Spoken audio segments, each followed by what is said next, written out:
and welcome to the Papyrus Global TV News Update. I am Christiana Babayo. Before we begin, here are the headlines.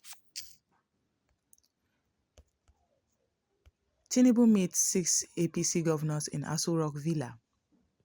Minister praises core members as keys to state function.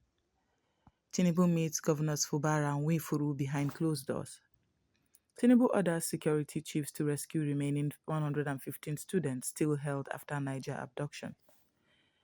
PDP slams Wike-backed caretaker committee, accuses group of illegality, contempt of court. Nigerian governors hail Tinubu over strategic rollback of Benin Republic coup attempt. Freed Niger school children recounts ordeal. And now the news.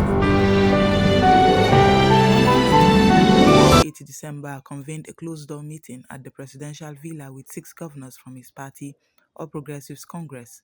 The governors in attendance included Monday Okpebolo Edo, Nasir Idris of Kebbi, Umar Namadi Jigawa, Biodun Oyebanji Ekiti, Aliu Sokoto, Usman Ododo Kogi State. The session reportedly lasted about 2 hours and no official statement has yet clarified the agenda. Political analysts speculate the meeting may concern nationwide security challenges, given heightened tensions as well as impending internal consultations ahead of the major party processes. The timing also aligns with a scheduled APC National Caucus and National Executive Committee meeting suggested broader strategic or structural party discussions could be on the table. For now, with the silence from both the presidency and the governors about what was discussed, the meeting remains fertile ground for speculation, especially as Nigeria heads closer to key political milestones. Responsible for Nigeria states, according to the minister in charge of youth affairs, Ayodele Olawande. He argued that without core members, many subnational governments would struggle to run essential services and programs. In a statement issued on Monday, December 8, Olawande said core members contribute significantly to sectors such as health, education, agriculture, and local administration. He emphasized that their deployment often helps states fill critical manpower gaps, for example, offering doctors, teachers, and other professionals at little or no cost, compared with what state governments would otherwise have to pay. He called on state governors and policymakers to resist political or reform pressures that may weaken the scheme, warning that undermining NYSC would impair service delivery and public sector capacity across the federation. The minister also urged a review of the National Youth Service Corps posting and deployment system to align core members' skills with where they are posted, enhancing their effectiveness and satisfaction. In allowing this view, the NYSC remains not just a vestige of post-Civil War national integration, but a vital backbone for Nigeria's state-level development, one that deserves both protection and reform. Held separate closed-door meetings with Siminalayi Fubara of Rivers State and Francis Nwifuru, Ebonyi State Governor, at the presidential villa in Abuja on December 8th. Governor Fubara arrived at the State House around 5:01 p.m., was received by the Presidential Protocol Liaison Officer and spent roughly 45 minutes inside before departing at about 5:45 p.m.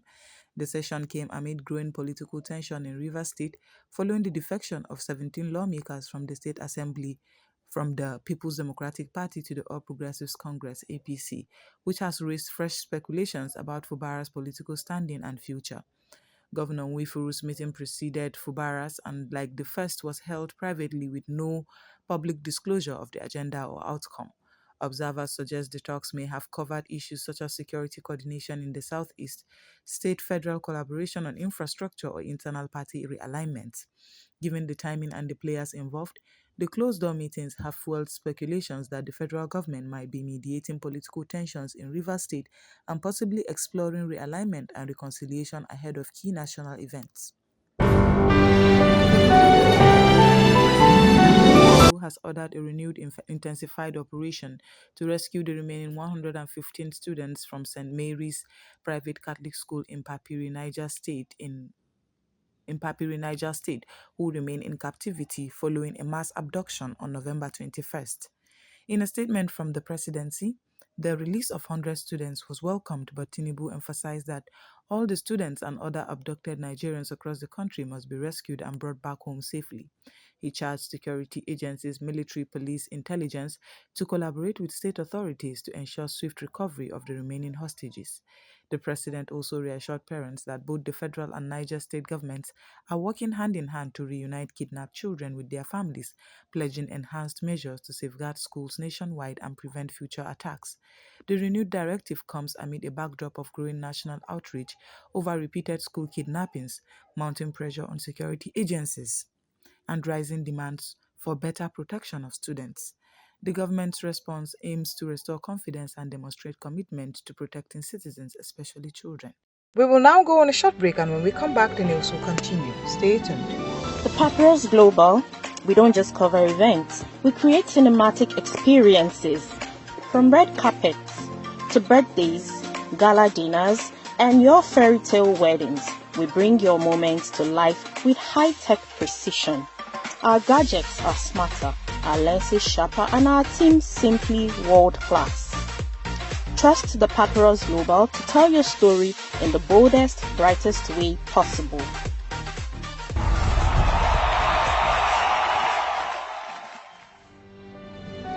Welcome back, and now the news will continue. The PDP has strongly condemned the move by Wike-backed faction to install a national caretaker committee, labeling it as unlawful attempt to hijack the party and a blatant contempt of court.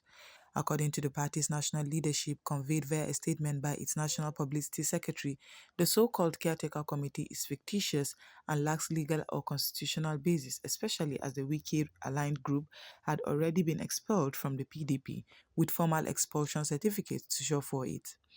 PDP PDP officials argue that the purported action undermines the authority of the legitimate governing bodies, namely its National Executive Committee (NEC) and Board of Trustees, which remain intact under their recognized leadership.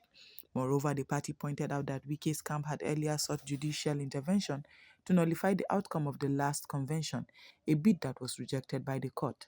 By proceeding to announce the new committee, they say Wike's group is acting in clear disregard of final court rulings.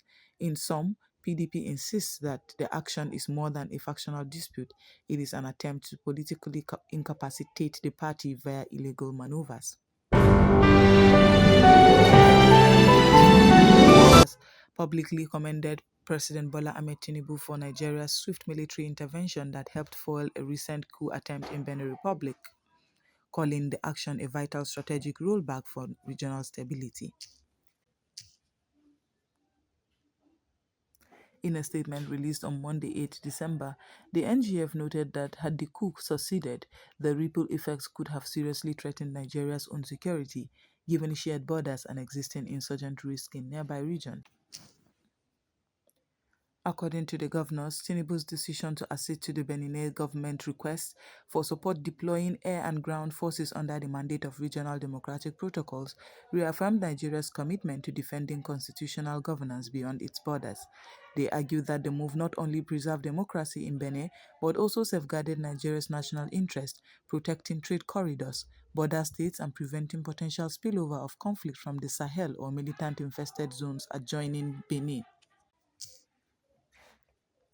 The NGF concluded that democracy remains the best guarantee for peace, stability, and development in West Africa, and credited Tinubu and the Nigeria Armed Forces for acting decisively and responsibly when regional peace was under threat.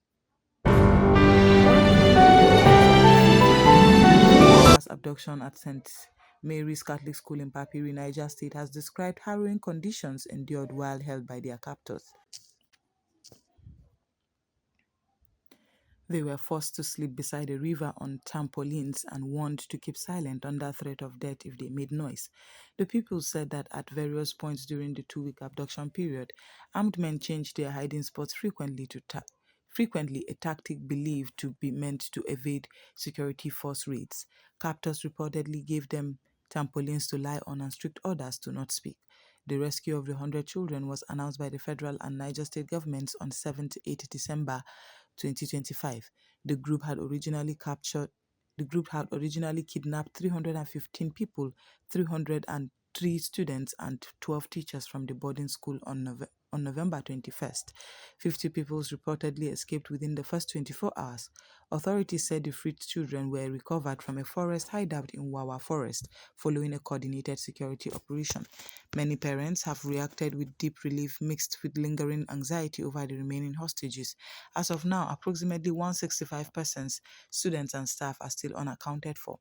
A psychological and medical assessment will reportedly be carried out for the rescued children before reuniting them with the families, a measure underscoring concerns over trauma, displacement, and the toll of their terrifying ordeal while in captivity.